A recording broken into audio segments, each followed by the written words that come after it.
les parties les plus anciennes de cette chapelle sont du XIIIe siècle. En fait, on a un chevet pour cette chapelle du Moyen-Âge. Ensuite, elle va être reconstruite au XIXe, mais c'est ça qui est intéressant, c'est qu'en fait, elle a des racines historiques au Moyen-Âge et notamment au XIIIe siècle. Vous savez qu'en France, on a d'abord, à l'époque paléochrétienne, fait les cimetières autour des lieux de culte, autour des églises, dans les cœurs de villes ou de villages. Et ensuite, sous les lois napoléoniennes, on se met à faire les cimetières en dehors des villes et des villages.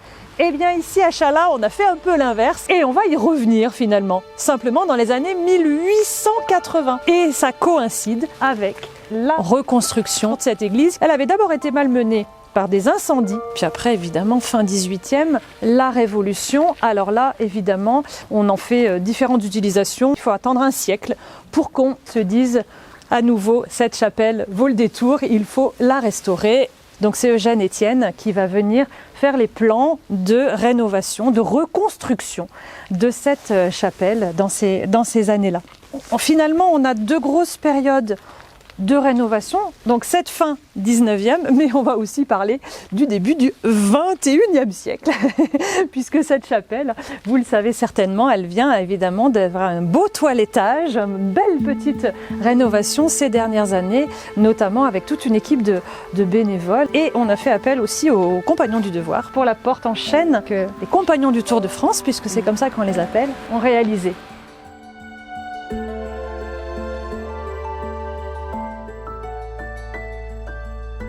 Je trouve que c'est quand on est sur le côté qu'on se rend mieux compte de ces deux étapes de construction. C'est pas du tout la même pierre. On voit émerger des pierres saillantes. Là, vous en avez une, vous le voyez juste sous la toiture. Ce chevet probablement 13e. Quand on regarde le plan de l'église, on se rend compte que notre chevet, notre abside est en fait à pan coupé. Voilà, on est bien sur cette forme-là assez typique du 13e quand même. C'est ce qui nous permet aussi de certifier que ce chevet est plus ancien. Très beau travail de rénovation de la toiture et de la voûte. Je vous montre juste ce qu'était la voûte au départ à l'intérieur.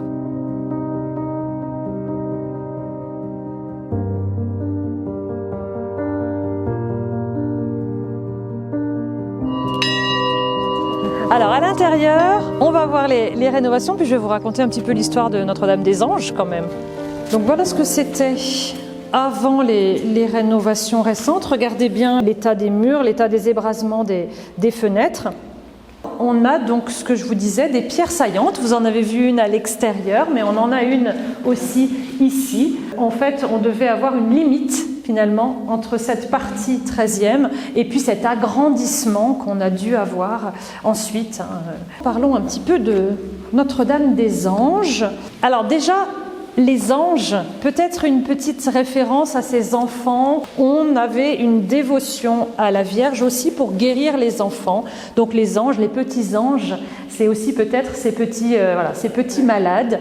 La statue primitive, elle était probablement de la fin du XIVe siècle, les années 1380.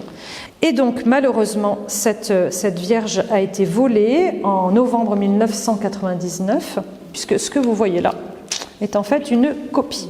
Alors vous le voyez, on a refait un petit peu la Vierge comme elle était, mais voilà, celle-ci est donc beaucoup plus récente. L'incendie de 1773, il a dû être assez terrible. Les murs ont été noircis et cette Vierge est miraculeusement préservée lors de cet incendie. Donc on se dit on va quand même la protéger et on l'emmène dans l'église.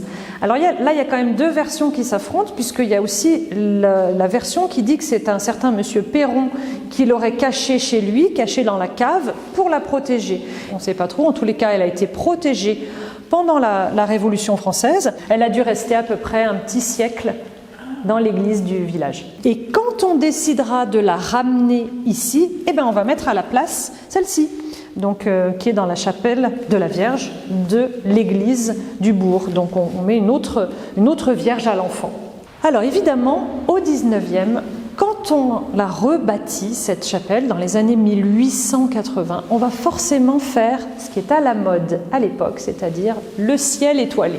Donc là, lors de nos rénovations tout à fait récentes, on a décidé de refaire ce ciel étoilé et de refaire ces draperies en trompe-l'œil. Non seulement au niveau de l'architecture, on fait croire finalement qu'on a une série d'arcs gothiques, mais aussi qu'on a ces draperies dans la partie inférieure. Je vous invite vraiment à voir comment on souligne l'arc avec ces très beaux rinceaux végétaux qui soulignent l'arc. La petite table que vous voyez là, qui est probablement une crédence. Donc les crédences, c'est les tables derrière l'autel où le prêtre mettait, vous savez, son ciboire, tous ces objets liturgiques, par exemple avant la messe. Eh bien, celle-ci devait probablement se trouver dans la chapelle du château de Montrond-les-Bains. Quand on refait cette chapelle à la fin du 19e, on fait appel au grand maître verrier de l'époque, de la région, c'est-à-dire Alexandre Mauverney. Il essaye de travailler avec la verrerie de Saint-Just. Et puis ce que vous voyez, c'est donc des rénovations tout à fait récentes grâce à des dons.